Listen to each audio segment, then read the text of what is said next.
السلام علیکم ورحمۃ اللہ وبرکاتہ نحمده ونصلي على رسوله الكريم اما بعد فاعوذ بالله من الشیطان الرجیم بسم اللہ الرحمن الرحیم یا ایها الذین آمنوا کتب علیکم الصیام کما کتب علی الذین من قبلکم لعلکم تتقون صدق اللہ العظیم وبلغنا رسوله النبی الامین الکریم۔ محترم سامعین، آنے والا مقدس مہینہ رمضان المبارک کا عظیم بابرکت عظمت والا مہینہ، جس مقدس مہینے میں اللہ تبارک و تعالی نے بے شمار برکتیں، رحمتیں، مغفرتیں رکھی ہے، اس مہینے کے متعلق سے کچھ باتیں آپ حضرات تک پیش کیا جا رہا ہے، آپ اس پر عمل کرنے کی کوشش فرمائیں۔ رب تبارک و تعالی نے اپنے مقدس کلام پاک میں ارشاد فرمایا ہے، یا ایھا الذین آمنوا کتب علیکم الصیام کما کتب علی الذین من قبلکم لعلکم تتقون۔ ترجمہ: اے لوگو جو ایمان لائے ہو، تم پر روزے فرض کیے گئے ہیں جیسے تم سے پہلے لوگوں پر فرض کیے گئے تھے۔ حضرت سعید ابن جبیر رضی اللہ تعالی عنہ کا قول ہے کہ ہم سے پہلے والوں پر عشاء سے لے کر دوسری رات کے آنے تک روزہ ہوتا تھا، جیسا کہ ابتدائی اسلام میں بھی یہی دستور تھا۔ اہل علم کی ایک جماعت کا قول ہے کہ نصارہ پر اسی طرح روزہ فرض کیا گیا تھا۔ کبھی تو روزے کا مہینہ شدید گرمی اور کبھی سخت سردی میں آ جاتا، جس کی وجہ سے انہیں سفر اور اپنے کاروبار میں سخت دشواری پیش آتی، چنانچہ ان کے بڑے اکٹھے ہوئے اور باہم مل کر یہ طے کیا گیا کہ روزے سردیوں اور گرمیوں کے علاوہ سال کے کسی اور موسم میں رکھے جائیں۔ چنانچہ انہوں نے روزے کے لیے بہار کا موسم مقرر کیا اور اپنے اس ہیرو پھیر کے کفارے کے طور پر 10 روزوں کا اضافہ کر دیا۔ پھر ان کا ایک بادشاہ بیمار پڑ گیا۔ اس نے نظر مانی کہ اگر وہ اس بیماری سے تندرست ہو گیا تو 1 ہفتے کے روزے کا اضافہ کرے گا۔ چنانچہ جو ہی وہ تندرست ہوا تو اس نے لوگوں کے لیے 1 ہفتے کے روزے بڑھا دیے۔ جب یہ بادشاہ مرا اور دوسرا بادشاہ ان کا حکمران بنا تو اس نے لوگوں کو حکم دیا کہ تم پورے 50 روزے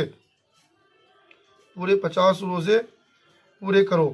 پھر انہیں 2 موتیں پہنچی اور وہ جانوروں کی موت تھی، تو اس بادشاہ نے کہا کہ اپنے روزے کو زیادہ کر۔ چنانچہ 10 روزے ان روزوں سے پہلے اور 10 بعد میں بڑھا دیے گئے۔ نیز کہا گیا کہ کوئی امت ایسی نہیں مگر اللہ تعالیٰ نے ان پر ماہ رمضان کے روزے فرض کیے تھے، مگر اس سے برگشتہ ہو گئے۔ بغوی کا قول ہے اور صحیح بھی یہی ہے کہ رمضان مہینے کا نام ہے اور یہ رمضہ سے مشتق ہے، جس کے معنی گرم پتھر کے ہیں، کیونکہ وہ شدید گرمی کے موسم میں روزے رکھا کرتے تھے۔ عرب قبیلوں نے جب مہینوں کے نام رکھنا چاہے تو ان ایام میں یہ مہینہ انتہائی گرمی کے موسم میں آیا، چنانچہ اس کا نام رمضان رکھا گیا۔ کچھ حضرات کا کہنا ہے کہ اس ماہ کو رمضان اس لیے کہتے ہیں کہ یہ ماہ مقدس گناہوں کو جلا دیتا ہے۔ فرضیت روزہ کب فرض کیا گیا، اس تعلق سے آپ حضرات کے گوش گزار کچھ باتیں عرض کروں۔ اور روزے ہجرت کے دوسرے سال فرض کیے گئے ہیں۔ یہ دن کا ایک اہم رکن ہے، اس کے وجوب کے منکر کی تکفیر کی جائے گی۔ احادیث مقدسہ میں اس ماہ کے بہت سے فضائل منقول ہیں، جن میں سے ایک حدیث یہ ہے کہ حضور صلی اللہ تعالی علیہ وسلم نے فرمایا، جب رمضان المبارک کی پہلی رات آتی ہے تو جنت کے تمام دروازے کھول دیے جاتے ہیں اور پورا ماہ رمضان میں سے کوئی دروازہ بند نہیں کیا جاتا، اور اللہ تعالیٰ پکارنے والے کو حکم دیتا ہے کہ جو ندا کرتا ہے، اے نیکی کے طلب کرنے والے متوجہ ہو اور اے گناہوں کے طلبگار رک جا۔ پھر وہ کہتا ہے، کوئی بخشش طلب کرنے والا ہے جسے بخشش دیا جائے، کوئی سائل ہے جسے عطا کیا جائے، کوئی توبہ کرنے والا ہے جس کی توبہ قبول کی جائے۔ اور صبح ہونے تک یہ ندا ہوتی رہتی ہے، اور اللہ تعالیٰ ہر عید الفطر کی رات 10 لاکھ ایسے بندوں کو بخشتا ہے جن پر عذاب واجب ہو چکا ہوتا ہے۔ حضرت سلمان فارسی رضی اللہ تعالیٰ عنہ سے مروی ہے کہ حضور صلی اللہ علیہ وسلم نے ہمیں شعبان کے آخری دن خطبہ دیا اور فرمایا، اے لوگو، تم پر ایک عظیم مہینہ سایہ فگن ہے جس میں لیلۃ القدر ہے، جو 1000 مہینوں سے بہتر ہے۔ اللہ تعالیٰ نے اس کے روزے کو فرض اور اس کی راتوں میں عبادت کو سنت قرار دیا۔ جو شخص اس ماہ میں کسی نیکی سے قرب حاصل کرتا ہے اسے دیگر مہینوں میں فرض کی ادائیگی کا ثواب ملتا ہے، اور جس نے فرض ادا کیا وہ ایسے ہیں جیسے اس نے دوسرے مہینوں میں 70 فرائض ادا کیے۔ یہ صبر کا مہینہ اور صبر کا اجر جنت ہے۔ یہ بھائی چارے اور ہمدردی کا مہینہ ہے۔ یہ ایسا مہینہ ہے کہ جس میں مومن کا رزق زیادہ ہوتا ہے۔ جس شخص نے اس مہینے میں کسی روزے دار کا روزہ افطار کرایا اسے غلام آزاد کرنے کا ثواب ملتا ہے اور اس کے گناہ بخش دیے جاتے ہیں۔ ہم نے عرض کیا، یا رسول اللہ صلی اللہ علیہ وسلم، ہم میں سے ہر شخص ایسی چیز نہیں پاتا جس سے وہ روزہ دار کا روزہ افطار کرائے۔ آپ نے فرمایا، اللہ تعالیٰ یہ ثواب ہر اس شخص کو عطا کرتا ہے جو کسی روزے دار کا روزہ دودھ کے گھونٹ یا پانی کے گھونٹ یا کھجور سے افطار کراتا ہے، اور جس نے کسی روزے دار کو سیر کیا تو یہ اس کے گناہوں کی بخشش ہوگی، اور اللہ تعالیٰ اسے میرے حوض سے ایسا سیراب کرے گا کہ وہ اس کے بعد کبھی پیاسا نہ ہوگا، اور اسے بھی روزے دار کے برابر اجر ملے گا، لیکن روزے دار کے اجر سے کچھ کم نہیں کیا جائے گا۔ اور یہ وہ مہینہ ہے جس کا اول رحمت، درمیان مغفرت اور آخر جہنم سے آزادی ہے۔ جس نے اس مہینے میں اپنے خادم سے تخفیف کی اللہ تعالیٰ اسے جہنم سے آزادی دے گا۔ اس میں 4 کام بہت زیادہ کرو۔ 2 کاموں سے تم اپنے رب کو راضی کرو گے، اور 2 کاموں سے تمہیں بے نیازی نہیں ہے۔ اور وہ 2 کام جن سے تم اپنے رب کو راضی کرو گے وہ لا الہ الا اللہ کی شہادت اور استغفار کرنا ہے، اور وہ 2 کام جن سے تمہارے لیے مفر نہیں، وہ اپنے رب سے جنت کا سوال اور جہنم سے پناہ مانگنا ہے۔ السلام علیکم ورحمۃ اللہ وبرکاتہ۔ نحمده ونصلي على رسوله الكريم، اما بعد، فاعوذ بالله من الشيطان الرجيم، بسم الله الرحمن الرحيم۔ يا ايها الذين آمنوا كتب عليكم الصيام كما كتب على الذين من قبلكم لعلكم تتقون۔ صدق الله العظيم وبلغنا رسوله النبي الامين الكريم۔ محترم سامعین، آنے والا مقدس مہینہ رمضان المبارک کا عظیم بابرکت عظمت والا مہینہ، جس مقدس مہینے میں اللہ تبارک و تعالی نے بے شمار برکتیں، رحمتیں، مغفرتیں رکھی ہے، اس مہینے کے متعلق سے کچھ باتیں آپ حضرات تک پیش کیا جا رہا ہے۔ آپ اس پر عمل کرنے کی کوشش فرمائیں۔ رب تبارک و تعالی نے اپنے مقدس کلام پاک میں ارشاد فرمایا ہے، یا ایھا الذین آمنوا کتب علیکم الصیام کما کتب علی الذین من قبلکم لعلکم تتقون۔ ترجمہ، اے لوگو جو ایمان لائے ہو، تم پر روزے فرض کیے گئے ہیں جیسے تم سے پہلے لوگوں پر فرض کیے گئے تھے۔ حضرت سعید بن جبیر رضی اللہ تعالی عنہ کا قول ہے کہ ہم سے پہلے والوں پر عشاء سے لے کر دوسری رات کے آنے تک روزہ ہوتا تھا، جیسا کہ ابتداء اسلام میں بھی یہی دستور تھا۔ اہل علم کی ایک جماعت کا قول ہے کہ نصارہ پر اسی طرح روزہ فرض کیا گیا تھا۔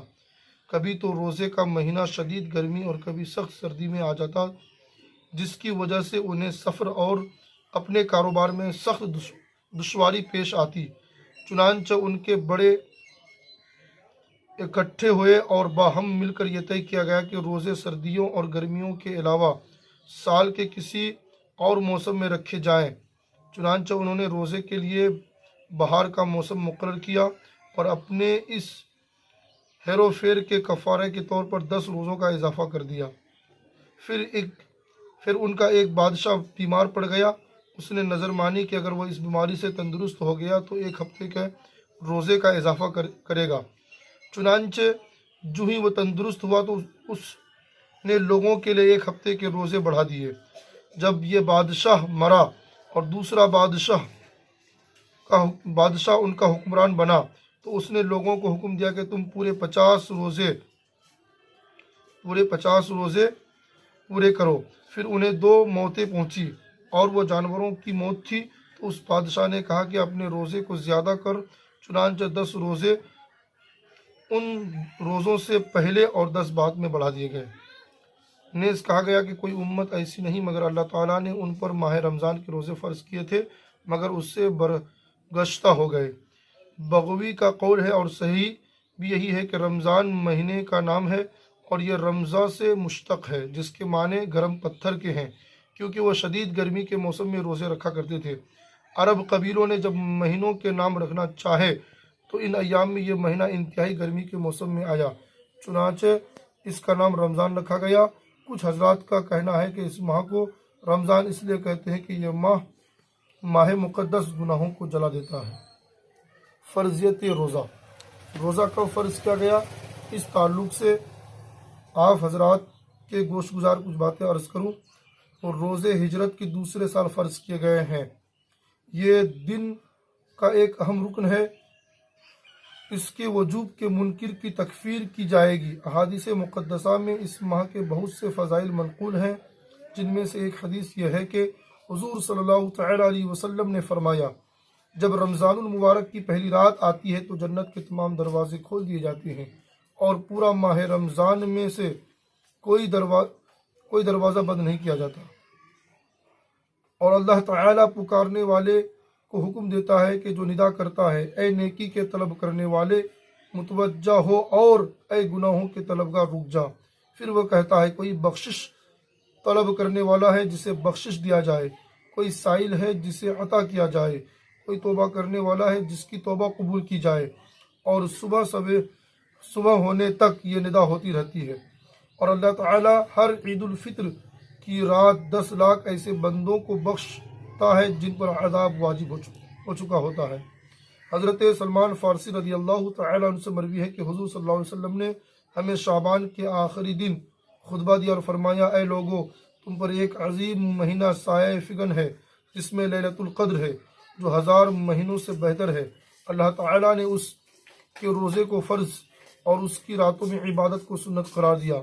جو شخص اس ماہ میں کسی نیکی سے قرب حاصل کرتا ہے اسے دیگر مہینوں میں فرض کی ادائیگی کا ثواب ملتا ہے، اور جس نے فرض ادا کیا وہ ایسے ہیں جیسے اس نے دوسرے مہینوں میں 70 فرائض ادا کیے۔ یہ صبر کا مہینہ اور صبر کا اجر جنت ہے۔ یہ بھائی چارے اور ہمدردی کا مہینہ ہے۔ یہ ایسا مہینہ ہے کہ جس میں مومن کا رزق زیادہ ہوتا ہے۔ جس شخص نے اس مہینے میں کسی روزے دار کا روزہ افطار کرایا اسے غلام آزاد کرنے کا ثواب ملتا ہے اور اس کے گناہ بخش دیے جاتے ہیں۔ ہم نے عرض کیا، یا رسول اللہ صلی اللہ علیہ وسلم، ہم میں سے ہر شخص ایسی چیز نہیں پاتا جس سے وہ روزہ دار کا روزہ افطار کرائے۔ آپ نے فرمایا، اللہ تعالیٰ یہ ثواب ہر اس شخص کو عطا کرتا ہے جو کسی روزے دار کا روزہ دودھ کے گھونٹ یا پانی کے گھونٹ یا کھجور سے افطار کراتا ہے، اور جس نے کسی روزے دار کو سیر کیا تو یہ اس کے گناہوں کی بخشش ہوگی، اور اللہ تعالیٰ اسے میرے حوض سے ایسا سیراب کرے گا کہ وہ اس کے بعد کبھی پیاسا نہ ہوگا، اور اسے بھی روزے دار کے برابر اجر ملے گا، لیکن روزے دار کے اجر سے کچھ کم نہیں کیا جائے گا۔ اور یہ وہ مہینہ ہے جس کا اول رحمت، درمیان مغفرت اور آخر جہنم سے آزادی ہے۔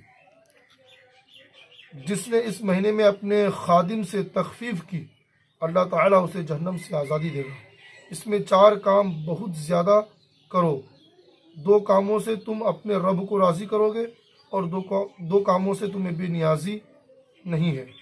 اور وہ 2 کام جن سے تم اپنے رب کو راضی کرو گے وہ لا الہ الا اللہ کی شہادت اور استغفار کرنا ہے، اور وہ 2 کام جن سے تمہارے لیے مفر نہیں وہ اپنے رب سے جنت کا سوال اور جہنم سے پناہ مانگنا ہے۔ السلام علیکم ورحمۃ اللہ وبرکاتہ۔ نحمده ونصلي على رسوله الكريم، أما بعد، فأعوذ بالله من الشيطان الرجيم، بسم الله الرحمن الرحيم۔ يا أيها الذين آمنوا كتب عليكم الصيام كما كتب على الذين من قبلكم لعلكم تتقون۔ صدق الله العظيم وبلغنا رسوله النبي الأمين الكريم۔ محترم سامعین، آنے والا مقدس مہینہ رمضان المبارک کا عظیم بابرکت عظمت والا مہینہ، جس مقدس مہینے میں اللہ تبارک و تعالی نے بے شمار برکتیں، رحمتیں، مغفرتیں رکھی ہے، اس مہینے کے متعلق سے کچھ باتیں آپ حضرات تک پیش کیا جا رہا ہے، آپ اس پر عمل کرنے کی کوشش فرمائیں۔ رب تبارک و تعالی نے اپنے مقدس کلام پاک میں ارشاد فرمایا ہے، یا ایھا الذین آمنوا کتب علیکم الصیام کما کتب علی الذین من قبلکم لعلکم تتقون۔ ترجمہ: اے لوگو جو ایمان لائے ہو، تم پر روزے فرض کیے گئے ہیں جیسے تم سے پہلے لوگوں پر فرض کیے گئے تھے۔ حضرت سعید ابن جبیر رضی اللہ تعالی عنہ کا قول ہے کہ ہم سے پہلے والوں پر عشاء سے لے کر دوسری رات کے آنے تک روزہ ہوتا تھا، جیسا کہ ابتدائی اسلام میں بھی یہی دستور تھا۔ اہل علم کی ایک جماعت کا قول ہے کہ نصارہ پر اسی طرح روزہ فرض کیا گیا تھا۔ کبھی تو روزے کا مہینہ شدید گرمی اور کبھی سخت سردی میں آ جاتا، جس کی وجہ سے انہیں سفر اور اپنے کاروبار میں سخت دشواری پیش آتی، چنانچہ ان کے بڑے اکٹھے ہوئے اور باہم مل کر یہ طے کیا گیا کہ روزے سردیوں اور گرمیوں کے علاوہ سال کے کسی اور موسم میں رکھے جائیں۔ چنانچہ انہوں نے روزے کے لیے بہار کا موسم مقرر کیا اور اپنے اس ہیرو پھیر کے کفارے کے طور پر 10 روزوں کا اضافہ کر دیا۔ پھر ان کا ایک بادشاہ بیمار پڑ گیا۔ اس نے نظر مانی کہ اگر وہ اس بیماری سے تندرست ہو گیا تو 1 ہفتے کے روزے کا اضافہ کرے گا۔ چنانچہ جو ہی وہ تندرست ہوا تو اس نے لوگوں کے لیے 1 ہفتے کے روزے بڑھا دیے۔ جب یہ بادشاہ مرا اور دوسرا بادشاہ ان کا حکمران بنا تو اس نے لوگوں کو حکم دیا کہ تم پورے 50 روزے پورے کرو۔ پھر انہیں 2 موتیں پہنچی اور وہ جانوروں کی موت تھی، تو اس بادشاہ نے کہا کہ اپنے روزے کو زیادہ کر، چنانچہ 10 روزے ان روزوں سے پہلے اور 10 بعد میں بڑھا دیے گئے۔ نیز کہا گیا کہ کوئی امت ایسی نہیں مگر اللہ تعالیٰ نے ان پر ماہ رمضان کے روزے فرض کیے تھے، مگر اس سے برگشتہ ہو گئے۔ بغوی کا قول ہے اور صحیح بھی یہی ہے کہ رمضان مہینے کا نام ہے اور یہ رمضہ سے مشتق ہے، جس کے معنی گرم پتھر کے ہیں، کیونکہ وہ شدید گرمی کے موسم میں روزے رکھا کرتے تھے۔ عرب قبیلوں نے جب مہینوں کے نام رکھنا چاہے تو ان ایام میں یہ مہینہ انتہائی گرمی کے موسم میں آیا، چنانچہ اس کا نام رمضان رکھا گیا۔ کچھ حضرات کا کہنا ہے کہ اس ماہ کو رمضان اس لیے کہتے ہیں کہ یہ ماہ مقدس گناہوں کو جلا دیتا ہے۔ فرضیت روزہ کب فرض کیا گیا؟ اس تعلق سے آپ حضرات کے گوش گزار کچھ باتیں عرض کروں تو روزے ہجرت کے دوسرے سال فرض کیے گئے ہیں۔ یہ دن کا ایک اہم رکن ہے، اس کے وجوب کے منکر کی تکفیر کی جائے گی۔ احادیث مقدسہ میں اس ماہ کے بہت سے فضائل منقول ہیں، جن میں سے ایک حدیث یہ ہے کہ حضور صلی اللہ تعالی علیہ وسلم نے فرمایا، جب رمضان المبارک کی پہلی رات آتی ہے تو جنت کے تمام دروازے کھول دیے جاتے ہیں اور پورا ماہ رمضان میں سے کوئی دروازہ بند نہیں کیا جاتا، اور اللہ تعالیٰ پکارنے والے کو حکم دیتا ہے کہ جو ندا کرتا ہے، اے نیکی کے طلب کرنے والے متوجہ ہو، اور اے گناہوں کے طلبگار رک جا۔ پھر وہ کہتا ہے، کوئی بخشش طلب کرنے والا ہے جسے بخشش دیا جائے، کوئی سائل ہے جسے عطا کیا جائے، کوئی توبہ کرنے والا ہے جس کی توبہ قبول کی جائے، اور صبح ہونے تک یہ ندا ہوتی رہتی ہے۔ اور اللہ تعالیٰ ہر عید الفطر کی رات 10 لاکھ ایسے بندوں کو بخشتا ہے جن پر عذاب واجب ہو چکا ہوتا ہے۔ حضرت سلمان فارسی رضی اللہ تعالیٰ عنہ سے مروی ہے کہ حضور صلی اللہ علیہ وسلم نے ہمیں شعبان کے آخری دن خطبہ دیا اور فرمایا، اے لوگو، تم پر ایک عظیم مہینہ سایہ فگن ہے جس میں لیلۃ القدر ہے، جو 1000 مہینوں سے بہتر ہے۔ اللہ تعالیٰ نے اس کے روزے کو فرض اور اس کی راتوں میں عبادت کو سنت قرار دیا۔ جو شخص اس ماہ میں کسی نیکی سے قرب حاصل کرتا ہے، اسے دیگر مہینوں میں فرض کی ادائیگی کا ثواب ملتا ہے، اور جس نے فرض ادا کیا وہ ایسے ہیں جیسے اس نے دوسرے مہینوں میں 70 فرائض ادا کیے۔ یہ صبر کا مہینہ اور صبر کا اجر جنت ہے۔ یہ بھائی چارے اور ہمدردی کا مہینہ ہے۔ یہ ایسا مہینہ ہے کہ جس میں مومن کا رزق زیادہ ہوتا ہے۔ جس شخص نے اس مہینے میں کسی روزے دار کا روزہ افطار کرایا اسے غلام آزاد کرنے کا ثواب ملتا ہے اور اس کے گناہ بخش دیے جاتے ہیں۔ ہم نے عرض کیا یا رسول اللہ صلی اللہ علیہ وسلم، ہم میں سے ہر شخص ایسی چیز نہیں پاتا جس سے وہ روزہ دار کا روزہ افطار کرائے۔ آپ نے فرمایا اللہ تعالیٰ یہ ثواب ہر اس شخص کو عطا کرتا ہے جو کسی روزے دار کا روزہ دودھ کے گھونٹ یا پانی کے گھونٹ یا کھجور سے افطار کراتا ہے، اور جس نے کسی روزے دار کو سیر کیا تو یہ اس کے گناہوں کی بخشش ہوگی، اور اللہ تعالیٰ اسے میرے حوض سے ایسا سیراب کرے گا کہ وہ اس کے بعد کبھی پیاسا نہ ہوگا، اور اسے بھی روزے دار کے برابر اجر ملے گا، لیکن روزے دار کے اجر سے کچھ کم نہیں کیا جائے گا۔